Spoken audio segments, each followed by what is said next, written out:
ನಮಸ್ತೆ ಫ್ರೆಂಡ್ಸ್, ದಿವ್ಯ ತೃಪ್ತಿ ಕ್ರಿಯೇಷನ್ಗೆ ಸ್ವಾಗತ. ಇದುವರೆಗೂ ಯಾರೆಲ್ಲ ನಮ್ಮ ಚಾನಲ್ನ ಸಬ್ಸ್ಕ್ರೈಬ್ ಮಾಡಿಲ್ಲ, ಈ ಕೂಡಲೇ ಸಬ್ಸ್ಕ್ರೈಬ್ ಮಾಡಿ. ಹಾಗೆ ಪಕ್ಕದಲ್ಲಿರುವಂತಹ ಬೆಲ್ ಐಕನ್ನ ಒತ್ತಿ ಆಲ್ನ ಕೂಡ ಸೆಲೆಕ್ಟ್ ಮಾಡಿಕೊಡಿ. ಇದರಿಂದ ನಾವು ಹಾಕುವಂತಹ ಪ್ರತಿಯೊಂದು ವೀಡಿಯೋದ ನೋಟಿಫಿಕೇಷನ್ ಮೊದಲದಾಗಿ ನಿಮಗೆ ಬರುತ್ತೆ. ಫ್ರೆಂಡ್ಸ್, ಇವತ್ತೊಂದು ಹೊಸ ರೀತಿ ಕ್ರೋಶೆ ಡಿಸೈನ್ನ ಹೇಳ್ತಾ ಇದ್ದೀನಿ. ಇಲ್ಲಿ ಯಾವುದೇ ರೀತಿ ಕುಚ್ಚನ್ನ ಯೂಸ್ ಮಾಡ್ತಾ ಇಲ್ಲ, ಜಸ್ಟ್ ಸಿಲ್ಕ್ ಥ್ರೆಡ್ನ ಯೂಸ್ ಮಾಡಿ ಮಾಡ್ತಿರೋದು. ತುಂಬ ಸಿಂಪಲ್ಲಾಗಿ ತುಂಬ ಗ್ರ್ಯಾಂಡ್ ಲುಕ್ ಕೊಡುವಂತಹ ಒಂದು ಡಿಸೈನು. ವಿಡಿಯೋನ ಎಲ್ಲೂ ಕೂಡ ಸ್ಕಿಪ್ ಮಾಡದೆ ಗಮನ ಇಟ್ಟು ನೋಡ್ಕೊಳ್ಳಿ. ಡಿಸೈನ್ ಮಾತ್ರ ತುಂಬಾ ಚೆನ್ನಾಗಿದೆ. ಫಸ್ಟಿಗೆ ನಾನು ಆ್ಯಸ್ ಯೂಶುವಲ್ 11mm ನೀಡಲ್ನ ತೊಗೊಂಡು 6 ದಾರದಲ್ಲಿ ಫಸ್ಟು ಬಟ್ಟೆಗೆ ಲಾಕ್ನ ಮಾಡ್ಕೊಂಡಿದ್ದೀನಿ. ಲಾಕ್ ಆದಮೇಲೆ ಚೈನ್ಸ್ನ ಹಾಕ್ತಿರೋದು ನೋಡಿ. ಈ ರೀತಿ ಒಂದು 5 ಚೈನ್ನ ಹಾಕ್ಕೊತೀನಿ. 5 ಚೈನ್ ಹಾಕ್ಕೊಂಡು ಆದಮೇಲೆ 5 ಚೈನ್ ಗ್ಯಾಪ್ ಇಷ್ಟು ಬರುತ್ತೆ ನನ್ನ ಬಟ್ಟೆಗೆ ಚೆಕ್ ಮಾಡಿ ಸ್ಟ್ರೈಟಾಗಿ ಇಟ್ಕೊಂಡು ಆನಂತರ ಲಾಕ್ನ ಮಾಡ್ಕೊಳ್ಳಿ. ಓಕೆನಾ. ಅಲ್ಲಿ ಯಾವುದೇ ರೀತಿ ತುಂಬ ಹತ್ತಿರ ಆಗಲಿ ಸುಕ್ಕಾಗಲಿ ಮಾಡ್ಕೊಬೇಡಿ. ಈ ಬೇಸ್ ಲೈನ್ ಅನ್ನೋದನ್ನು ನೀಟಾಗಿ ಮಾಡಿಕೊಂಡ್ರೆ ನಿಮಗೆ ಸ್ಯಾರಿಯಲ್ಲಿ ನೀಟಾಗಿ ವರ್ಕ್ ಆಗುತ್ತೆ ನೋಡಿ. ಈ ರೀತಿ ಓಕೆನಾ. ಸ್ಟ್ರೈಟಾಗಿ ಇಟ್ಕೊಂಡು 5 ಚೈನಿಗೆ ಬರೋ ಹಾಗೆ ಲಾಕ್ನ ಮಾಡ್ಕೊತ ಹೋಗಿ. ಇಡೀ ಸ್ಯಾರಿ ಪಲ್ಲುಗೂ ಅಷ್ಟೇ ಫಸ್ಟ್ ಬೇಸ್ ಲೈನ್ ನೀವು ಬಂದುಬಿಟ್ಟು 5 ಚೈನಿಗೆ ಒಂದೊಂದು ಲಾಕ್ನ ಮಾಡ್ಕೊತ ಹೋಗೋದಾಗ ಡಿಸೈನ್ ನೀಟಾಗಿ ಬರುತ್ತೆ. ಇದು ಫಸ್ಟ್ ಸ್ಟೆಪ್ಪು ನೋಡಿ. ಈ ರೀತಿ ಎಂಡಿಂಗ್ನಲ್ಲಿ ಬಂದುಬಿಟ್ಟು ನೀವು ಲಾಸ್ಟಿಗೆ ಒಂದು 2 ಚೈನ್ನ ಹಾಕಿ, ಲಾಕ್ ಆದಮೇಲೆ 2 ಚೈನ್ನ ಹಾಕ್ಕೊಂಡು ಆನಂತರ ಇದನ್ನು ಕಟ್ ಮಾಡ್ಕೊಳ್ಳಿ. ಈ ಮಧ್ಯ ಭಾಗದಲ್ಲಿ ಕಟ್ ಮಾಡ್ಕೊಂಡ್ರಿಂದ ಥ್ರೆಡ್ ಸೆಕ್ಯೂರ್ ಆಗುತ್ತೆ, ಡಿಸೈನಲ್ಲೂ ಬಿಚ್ಚೋಗಲ್ಲ. ನಂತರ ಹಿಂಗಡೆ ಫ್ಯಾಬ್ರಿಕ್ ಗ್ಲೂ ಹಾಕಿ ಅಟ್ಯಾಚ್ ಮಾಡ್ಕೊಳ್ಳಿ. ಸೆಕೆಂಡ್ ಸ್ಟೆಪ್ನಲ್ಲಿ ಸೇಮ್ ಸಿಲ್ಕ್ ಥ್ರೆಡ್ನ ತೊಗೊಂಡಿದ್ದೀನಿ, ಸೇಮ್ ಕಲರ್ಸೇ ತೊಗೊಂಡು ಫಸ್ಟ್ ಲಾಕ್ ಎಲ್ಲಿ ಮಾಡ್ಕೊಂಡಿದ್ದೀವೋ ಅದೇ ಪಾಯಿಂಟಿಗೆ ಬಂದುಬಿಟ್ಟು ಸೆಕೆಂಡ್ ಲಾಕ್ನೂ ಕೂಡ ಮಾಡ್ಕೊಬೇಕಾಗತ್ತೆ. ಸೆಕೆಂಡ್ ಲಾಕ್ನ ನಾವು ಮಾಡ್ತೀವಲ್ಲ ಅಲ್ಲಿ 2 ಟೈಮ್ಸ್ ಲಾಕ್ ಮಾಡ್ಕೊಬೇಕು. ನೀವು ಯಾವುದೇ ಕ್ರೋಶೆ ಡಿಸೈನ್ಗೂ ಅಷ್ಟೇ ಎಕ್ಸ್ಟ್ರಾ ಅಥವಾ ಬೇರೆ ಬೇರೆ ಕಲರ್ಸ್ ಥ್ರೆಡ್ನ ಆ್ಯಡ್ ಮಾಡಬೇಕಾದಾಗ ನೀವು ಸೆಕೆಂಡ್ ಲಾಕ್ ಅಂದರೆ 2 ಲಾಕ್ನ ಒಂದೇ ಕಡೆ ಮಾಡ್ಕೊಬೇಕಾಗತ್ತೆ. ಆನಂತರ ಡಿಸೈನ್ ಕಂಟಿನ್ಯೂ ಆಗ್ತಾ ಹೋಗುತ್ತೆ ನೋಡಿ. ನಾನು ಫಸ್ಟಿಗೆ ಒಂದು 3 ಚೈನ್ನ ಹಾಕ್ಕೊಂಡಿದ್ದೀನಿ. ಆನಂತರ ಸೂಜಿ ಮೇಲೆ 2 ಸರಿ ದಾರ ತೊಗೊಂಡು 5 ಚೈನ್ ಗ್ಯಾಪ್ ಒಳಭಾಗದಿಂದ ತ್ರಿಬಲ್ ಕ್ರೋಶನ ಕಂಪ್ಲೀಟ್ ಮಾಡ್ಕೊತಿದ್ದೀನಿ. ಎಸ್ ನೋಡಿ, ಸೂಜಿ ಮೇಲೆ 2 ಸರಿ ದಾರ ತೊಗೊಬೇಕು. 5 ಚೈನ್ ಗ್ಯಾಪ್ ಇದೆಯಲ್ವ ಅದರ ಒಳಭಾಗದಿಂದ ಥ್ರೆಡ್ನ ಹಿಡ್ಕೊಂಡು ತ್ರಿಬಲ್ ಕ್ರೋಶನ ಕಂಪ್ಲೀಟ್ ಮಾಡ್ಕೊಳ್ಳಿ. ಎಸ್ ನೋಡಿ, ಈ ರೀತಿ ಕಂಪ್ಲೀಟ್ ಮಾಡ್ಕೊತಾ ಬರಬೇಕು. ಇಲ್ಲಿ ಬಂದುಬಿಟ್ಟು ನಾನು ಟೋಟಲ್ 5 ಚೈನ್ಸ್ ಬೇಕಾಗುತ್ತೆ ನಮಗೆ ತ್ರಿಬಲ್ ಕ್ರೋಶದ ಸ್ಟೆಪ್ಪು. ಬಟ್ ಇಲ್ಲಿ ಫಸ್ಟಿಗೆ 3 ಚೈನ್ ಹಾಕಿದ್ರಿಂದ ಒಂದು 3 ಚೈನ್ ಮೊದಲೇ ಇದೆ, ಅದನ್ನು ಬಿಟ್ಟು ನಾನು 4 ಟೈಮ್ ತ್ರಿಬಲ್ ಕ್ರೋಶನ ಹಾಕ್ಕೊತೀನಿ. ಓಕೆನಾ. ನೋಡಿ, ಈ ರೀತಿ ಹಾಕ್ಕೊಬೇಕು. ಒಂದು 5 ಟೈಮ್ಸ್ ಟೋಟಲ್. ಫಸ್ಟು 3 ಚೈನು, ನಂತರ 4 ಟೈಮ್ ಎಲ್ಲ ಸೇರಿ ಟೋಟಲ್ 5 ಟೈಮ್ಸ್ ಥರ ಕಾಣುತ್ತೆ. ಇಷ್ಟು ಆದಮೇಲೆ ನೀವು ಚೈನ್ಸ್ನ ಹಾಕ್ಕೊಬೇಕಾಗತ್ತೆ. ಒಂದು 4 ಚೈನ್ ಹಾಕ್ಕೊಂಡು ಆನಂತರ ಮತ್ತೆ ತ್ರಿಬಲ್ ಕ್ರೋಶನ ಕಂಟಿನ್ಯೂ ಮಾಡ್ತಾ ಹೋಗಬೇಕು. ಸುಜ್ಜಿ ಮೇಲೆ 2 ಸರಿ ದಾರ ತೊಗೊಂಡು ಮತ್ತು ಸೇಮ್ 5 ಚೈನ್ ಗ್ಯಾಪ್ ಇದೆಯಲ್ವ ಅಲ್ಲೇ ಬಂದ್ಕೊಂಡು ನೀವು ತ್ರಿಬಲ್ ಕ್ರೋಶನ ಮಾಡಿ. ಕನ್ಫ್ಯೂಸ್ ಆಗಿಬಿಡಿ. ವಿಡಿಯೋ ಫಾಸ್ಟ್ ಅಂತ ಅನಿಸಿದ್ರೆ ಸ್ವಲ್ಪ ಸೆಟ್ಟಿಂಗ್ನಲ್ಲಿ ಹೋಗಿ ಸ್ಲೋ ಆಗಿ ನೋಡ್ಕೊಬೋದು ನೀವು ನೋಡಿ. ಫಸ್ಟಿಗೆ ನೋಡಿ 3 ಚೈನ್ ಸೇರಿದ್ರೆ 5 ತ್ರಿಬಲ್ ಕ್ರೋಶ ಆಗುತ್ತೆ. ಫಸ್ಟಲ್ಲಿ ನಾನು 3 ಚೈನ್ ಹಾಕಿದ್ರಿಂದ ಈಗ ನೆಕ್ಸ್ಟ್ ಕಂಟಿನ್ಯೂ ಮಾಡ್ತೀವಲ್ಲ ಮತ್ತು ಬೇರೆ ಎಲ್ಲ ಚೈನಲ್ಲೂ ಕೂಡ ಅಷ್ಟೇ ನೀವು 5 ಟೈಮ್ಸ್ ತ್ರಿಬಲ್ ಕ್ರೋಶನ ಹಾಕ್ಕೊಬೇಕಾಗತ್ತೆ. ಓಕೆನಾ.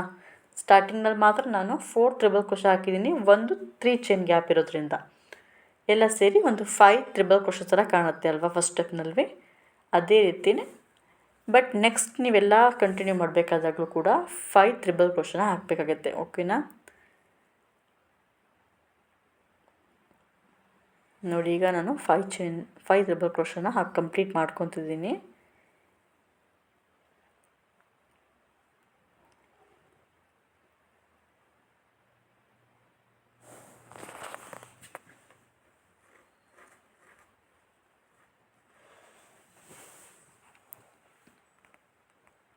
ಎಸ್ ನೋಡಿ, ಈಗ 5 ಟೈಮ್ ತ್ರಿಬಲ್ ಕ್ರೋಶ ಕಂಬಗಳು ಕಂಪ್ಲೀಟ್ ಆಗಿದೆ. ಈ ರೀತಿ ಪ್ಯಾಟ್ರನ್ ಬರುತ್ತೆ. ಇಷ್ಟು ಆದಮೇಲೆ ನೀವೇನು ಮಾಡಬೇಕು ಅಂದರೆ ಒಂದು ಚೈನ್ಸ್ನ ಹಾಕ್ಕೊಬೇಕಾಗತ್ತೆ. ಒಂದು 2 ಚೈನ್ಸ್ ಹಾಕ್ಕೊಳ್ಳಿ ನೋಡಿ, ಈ ರೀತಿ. ಓಕೆನಾ. 2 ಚೈನ್ಸ್ ಹಾಕ್ಕೊಂಡು ಸೂಜಿ ಮೇಲೆ 2 ಸರಿ ದಾರ ತೊಗೊಬೇಕು. ನೋಡಿ, ಈ 5 ಚೈನ್ ಲಾಕ್ ಇದೆಯಲ್ಲ ಆ ಲಾಕ್ನ ಪಕ್ಕದಲ್ಲಿ ಲಾಕ್ ಹಾಕಬೇಡಿ, ಲಾಕ್ ಪಕ್ಕದಲ್ಲಿ ಮತ್ತೆ 5 ಚೈನ್ ಗ್ಯಾಪ್ ಮಾಡ್ಕೊಂಡಿದ್ದೀವಿ ನೋಡಿ. ಆ ಗ್ಯಾಪಿಗೆ ಬಂದುಬಿಟ್ಟು ತ್ರಿಬಲ್ ಕ್ರೋಶನ ಕಂಪ್ಲೀಟ್ ಮಾಡ್ಕೊಬೇಕಾಗತ್ತೆ.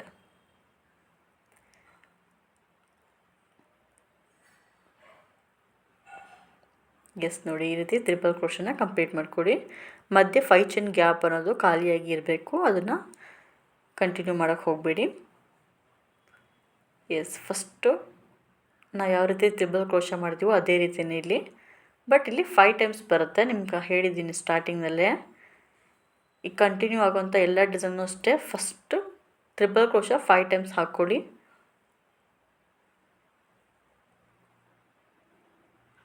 ನೋಡಿ ಹೀಗೆ ಕಂಟಿನ್ಯೂ ಆಗ್ತಾ ಹೋಗುತ್ತೆ. ಏನಾದರೂ ಡೌಟ್ ಅಂತ ಅನಿಸಿದ್ರೆ ಕಮೆಂಟ್ ಸೆಕ್ಷನಲ್ಲಿ ತಿಳಿಸ್ಬೋದು. ನೋಡಿ ಈ ರೀತಿ 5 ಚೈನ್ ಗ್ಯಾಪ್ಸ್ ಇದೆ ಅಲ್ವಾ, ನೀವು ಬೇಸ್ ಲೈನ್ ಹಾಕಿದ್ದೀರಾ, 5 ಚೈನಿಗೆ ಈ ರೀತಿ ಹಾಕ್ಕೊಂಡು ನೆಕ್ಸ್ಟ್ 5 ಚೈನ್ ನಿಮ್ಗಂತೆ ಗ್ಯಾಪ್ನ ಬಿಟ್ಕೊಬೇಕಾಗತ್ತೆ.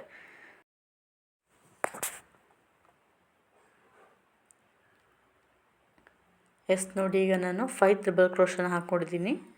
ಇದಾದಮೇಲೆ ಮತ್ತೆ ಒಂದು 4 ಚೈನ್, ನಾರ್ಮಲ್ 4 ಚೈನ್ನ ಹಾಕ್ಕೊಂಡು ಸೂಜಿ ಮೇಲೆ 2 ಸರಿ ದಾರ ತೊಗೊಬೇಕು.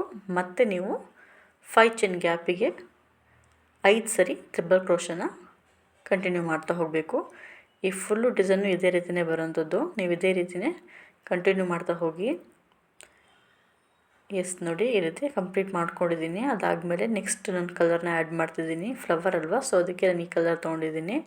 ನೀವು ಸ್ಯಾರಿಗೆ ಮ್ಯಾಚ್ ಆಗೋ ರೀತಿ ಕಲರ್ನ ತೊಗೊಳ್ಳಿ. ನೋಡಿ ಇಲ್ಲಿ ಸ್ಟಾರ್ಟಿಂಗು 3 ಚೈನ್ ಲಾಕ್ ಮಾಡಿದ್ದೀವಲ್ವ ಮೇಲ್ಭಾಗದಲ್ಲಿ, ಆ ಪಾಯಿಂಟಿಗೆ ಬಂದುಬಿಟ್ಟು ನಾನು ಇಲ್ಲಿ ಡಬಲ್ ಲಾಕ್ನ ಮಾಡ್ಕೊತಿದ್ದೀನಿ ಬೇರೆ ಥ್ರೆಡ್ಸ್ದು. ನೋಡಿ ಈ ಥರ ಲಾಕ್ನ ಮಾಡಿಕೊಂಡು ಚೈನ್ಸ್ನ ಹಾಕ್ಕೊಬೇಕಾಗತ್ತೆ. ಒಂದು 3 ಚೈನ್ನ ಹಾಕ್ಕೊಳ್ಳಿ.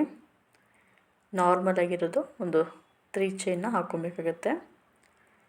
3 ಚೈನ್ನ ಹಾಕ್ಕೊಂಡು ಆನಂತರ ನೋಡಿ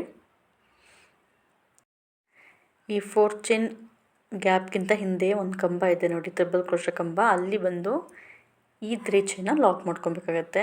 ಇಷ್ಟು ಆದಮೇಲೆ ನೀವು ಚೈನ್ಸ್ನ ಹಾಕ್ಕೊತಾ ಬನ್ನಿ. ಒಂದು 3 ಚೈನ್ನ ಹಾಕ್ಕೊಂಡು ಮತ್ತೆ ಸೂಜಿ ಮೇಲೆ 2 ಸರಿ ದಾರ ತೊಗೊಬೇಕು. ಆ 4 ಚೈನ್ ಗ್ಯಾಪ್ ಇದೆಯಲ್ಲ ಮಧ್ಯಭಾಗದಲ್ಲಿ, ಅದರ ಒಳಭಾಗದಿಂದ ಥ್ರೆಡ್ನ ತೊಗೊಂಬಂದು ನೀವಿಲ್ಲಿ ತ್ರಿಬಲ್ ಕ್ರೋಶನ ಕಂಪ್ಲೀಟ್ ಮಾಡ್ಕೊಬೇಕಾಗತ್ತೆ. ನೋಡಿ ಈ ರೀತಿ ಸೂಜಿ ಮೇಲೆ 2 ಸರಿ ದಾರ ತೊಗೊಳೋದು, 4 ಚೈನ್ ಗ್ಯಾಪ್ ಒಳಭಾಗದಿಂದ ಥ್ರೆಡ್ನ ಎಳ್ಕೊಂಡು ಲಾಕ್ನ ಮಾಡ್ಕೊತಾ ಬರಬೇಕು. ಈ ರೀತಿ ಫಸ್ಟು ಒಂದು 3 ಟೈಮ್ಸ್ ಮಾಡ್ಕೊಳ್ಳಿ. 3 ಟೈಮ್ಸು ತ್ರಿಬಲ್ ಕ್ರೋಶ ಆದಮೇಲೆ 3 ಚೈನ್ನ ಹಾಕ್ಕೊಂಡಿದ್ದೀನಿ ನಾನು. 3 ಚೈನ್ನ ಹಾಕಿ ಮತ್ತೆ 4 ಚೈನ್ ಒಳಭಾಗದಿಂದ ಒಂದು ಸಿಂಗಲ್ ಲಾಕ್ನ ಮಾಡ್ಕೊಬೇಕು. ಆವಾಗ ಮಾತ್ರ ನಿಮಗೆ ಫ್ಲವರ್ದು ಪ್ಲೇಟ್ಸ್ಗಳು ಕಾಣ್ತದೆ ನೀಟಾಗಿ. ನೋಡಿ ಒಂದು ಪ್ಲೇಟ್ಸ್ ನಾನು ಕ್ರಿಯೇಟ್ ಮಾಡಿದ್ದೀನಿ. ಓಕೆನಾ? ಇಷ್ಟಾದಮೇಲೆ ಮತ್ತೆ ನೀವು ಮತ್ತು ಫಸ್ಟಿಗೆ ಯಾವ ರೀತಿ 3 ಚೈನ್ ಹಾಕ್ಕೊಂಡಿದ್ರಲ್ವ ಅದೇ ರೀತಿಯೇ ಒಂದು 3 ಚೈನ್ನ ಹಾಕ್ಕೊಬೇಕು. ಆನಂತರ ಸೂಜಿ ಮೇಲೆ 2 ಸರಿ ದಾರ ತೊಗೊಂಡು 4 ಚೈನ್ ಗ್ಯಾಪ್ ಒಳಭಾಗದಿಂದ ಥ್ರೆಡ್ನ ಎಳ್ಕೊಂಡು ತ್ರಿಬಲ್ ಕ್ರೋಶನ ಕಂಪ್ಲೀಟ್ ಮಾಡಬೇಕಾಗತ್ತೆ. ಈಗಲೂ ಅಷ್ಟೇ ಸೇಮ್ ಪ್ಯಾಟ್ರನಲ್ಲೇ ಬರುತ್ತೆ. ಈ ತ್ರಿಬಲ್ ಕ್ರೋಶನ ನಾವು 3 ಟೈಮ್ಸ್ ಹಾಕ್ಕೊಬೇಕಾಗತ್ತೆ. ಮಧ್ಯಭಾಗದಲ್ಲಿ 3 ಟೈಮ್ಸ್ ಹಾಕ್ಕೊಬೇಕಾಗತ್ತೆ. ಒಂದು 3 ಚೈನ್ನ ಹಾಕ್ಕೊತೀವಿ. 3 ಚೈನ್ ಆದಮೇಲೆ ತ್ರಿಬಲ್ ಕ್ರೋಶ ಕಂಬ ಇರುತ್ತಲ್ವ ಅದನ್ನು 3 ಟೈಮ್ಸ್ ಹಾಕ್ಕೊಂಡ್ರೆ ಪ್ಲೇಟ್ಸ್ ನೀಟಾಗಿ ಬರುತ್ತೆ. ನೋಡಿ ಇದು 3rd ಟೈಮ್ ನಾನು ಹಾಕ್ತಿರೋದು. ಈಗ ಬಂದುಬಿಟ್ಟು 3 ಟೈಮ್ಸ್ ಆಗಿದೆ. ಈ ರೀತಿ 3 ಟೈಮ್ಸ್ ಆದಮೇಲೆ ನಾರ್ಮಲ್ ಚೈನು 3 ಚೈನ್ನ ಹಾಕ್ಕೊಬೇಕಾಗತ್ತೆ. 1 2 3 3 ಚೈನ್ನ ಹಾಕ್ಕೊಂಡು ಆನಂತರ ಮತ್ತೆ 4 ಚೈನ್ ಗ್ಯಾಪ್ ಇದೆಯಲ್ಲ ಅದ್ರ ಭಾಗದಿಂದನೇ ನೀಡಲ್ನ ಎಳ್ಕೊಂಡು ಲಾಕ್ ಮಾಡ್ಕೊಳ್ಳಿ. ಒಂದು ಸಿಂಗಲ್ ಲಾಕ್ ಮಾಡಬೇಕು. ನಂತರ ಇದೇ ರೀತಿ ನಾನು 3 ಪ್ಲೇಟ್ಸ್ನ ಇಲ್ಲಿ ಕಂಟಿನ್ಯೂ ಮಾಡ್ತಾ ಹೋಗ್ತೀನಿ. ಸೇಮ್ ಪ್ಯಾಟ್ರನ್ನಲ್ಲಿ ಮುಂದುವರಿಯುತ್ತೆ. ನೋಡಿ ಈಗ 3 ಪ್ಲೇಟ್ಸ್ ಆಗಿದೆ. ಓಕೆನಾ? ಈ 3 ಪ್ಲೇಟ್ಸ್ ಆದಮೇಲೆ ಮತ್ತೆ ನೀವು ಫಸ್ಟಿಗೆ ಒಂದು 3 ಚೈನ್ ಗ್ಯಾಪ್ ಲಾಕ್ ಮಾಡ್ಕೊಂಡಿರ್ತೀರಲ್ಲ ಅದೇ ರೀತಿ ಒಂದು 3 ಚೈನ್ನ ಹಾಕ್ಕೊಂಡು ಲಾಕನ್ನು ಮಾಡ್ಕೊಳ್ಳಿ. ನೋಡಿ ಈ ಲಾಕ್ನ ಎಲ್ಲಿ ಮಾಡ್ತೀರಾ ನೀವು ಅಂತ ಹೇಳಿದ್ರೆ ಚೈನ್ ಗ್ಯಾಪ್ ಇದೆ ಅಲ್ವಾ, ಒಂದು 2 ಚೈನ್ ಹಾಕಿ ಮಧ್ಯೆ ಒಂದು ಗ್ಯಾಪ್ ಮಾಡಿದ್ವಿ ನೋಡಿ, ಆವಾಗ ಆ ಗ್ಯಾಪಿಗೆ ಬಂದುಬಿಟ್ಟು ಒಂದು ಲಾಕ್ನ ಮಾಡ್ಕೊಂಡಿದ್ದೀನಿ ನಾನು. ಇಲ್ಲಿ ಒಂದು ಬೀಡ್ಸ್ನ ತೊಗೊತಿದ್ದೀನಿ. ಒಂದು ಸ್ಯಾರಿಗೆ ಜರಿ ಯಾವ ಕಲರ್ ಇದೆಯೋ ಅದಕ್ಕೆ ಮ್ಯಾಚ್ ಆಗಂಗೆ ಬೀಡ್ಸ್ನ ತೊಗೊಳ್ಳಿ. ನಾನಿಲ್ಲಿ ಗೋಲ್ಡನ್ ಬೀಡ್ಸ್ನ ಒಂದು 3 mm ಸೈಜನ್ನ ಹಾಕಿದ್ದೀನಿ. ನೀವು ಬೇಕಾದರೆ ದೊಡ್ಡ ಬೀಡ್ಸ್ನೂ ಕೂಡ ಆ್ಯಡ್ ಮಾಡ್ಕೊಬೋದು. ಬೀಡ್ಸ್ ಲಾಕ್ ಮಾಡಿಕೊಂಡು ಮತ್ತು ನೀವು ಆ 2 ಚೈನ್ ಗ್ಯಾಪ್ ಒಳಭಾಗದಿಂದ ಲಾಕ್ನ ಮಾಡ್ಕೊಬೇಕಾಗತ್ತೆ. ಓಕೆನಾ. ನೋಡಿ ಈ ಡಿಸೈನ್ ಈ ರೀತಿ ಕಂಟಿನ್ಯೂ ಆಗುತ್ತೆ. ಇಷ್ಟಾದಮೇಲೆ ಮತ್ತೆ ಒಂದು 3 ಚೈನ್ನ ಹಾಕ್ಕೊಳ್ಳಿ. 3 ಚೈನ್ನ ಹಾಕ್ಕೊಂಡು ನೋಡಿ ಆ 4 ಚೈನ್ಗಿಂತ ಹಿಂಭಾಗದ ಕಂಬದಲ್ಲಿ ಲಾಕ್ನ ಮಾಡ್ಕೊಂಡಿದ್ದೀನಿ ನಾನು. ಅಂದರೆ ಈ ಮೊದಲೇ ಹೇಗೆ ಮಾಡಿದ್ನೋ ಅದೇ ರೀತಿಯೇ ಕಂಟಿನ್ಯೂ ಆಗ್ತಾ ಹೋಗುತ್ತೆ. 3 ಚೈನ್ ಹಾಕೊಳ್ಳೋದು, ಸುಜ್ಜಿ ಮೇಲೆ 2 ಸರಿ ದಾರ, 4 ಚೈನ್ ಗ್ಯಾಪ್ ಒಳಭಾಗದಿಂದ ತ್ರಿಬಲ್ ಕ್ರೋಶೆ ಕಂಬನ ಕಂಟಿನ್ಯೂ ಮಾಡ್ತಾ ಹೋಗ್ತೀವಿ. 3 ಟೈಮ್ಸ್ ಇದೇ ಥರ ಮಾಡಿಕೊಂಡು ಮತ್ತೆ 3 ಚೈನ್ ಹಾಕಿ ಪೆಟಲ್ಸ್ನ ಕ್ರಿಯೇಟ್ ಮಾಡ್ತೀವಿ. ಫೈನಲಿ ಡಿಸೈನ್ ಬಂದುಬಿಟ್ಟು ಈ ರೀತಿ ಬಂದಿದೆ ನೋಡಿ. ತುಂಬಾ ಚೆನ್ನಾಗಿ ಕಾಣುತ್ತೆ. ಹೆಚ್ಚಿಗೆ ಬೀಡ್ಸ್ನ ನಾನು ಇಲ್ಲಿ ಯೂಸ್ ಮಾಡಿಲ್ಲ.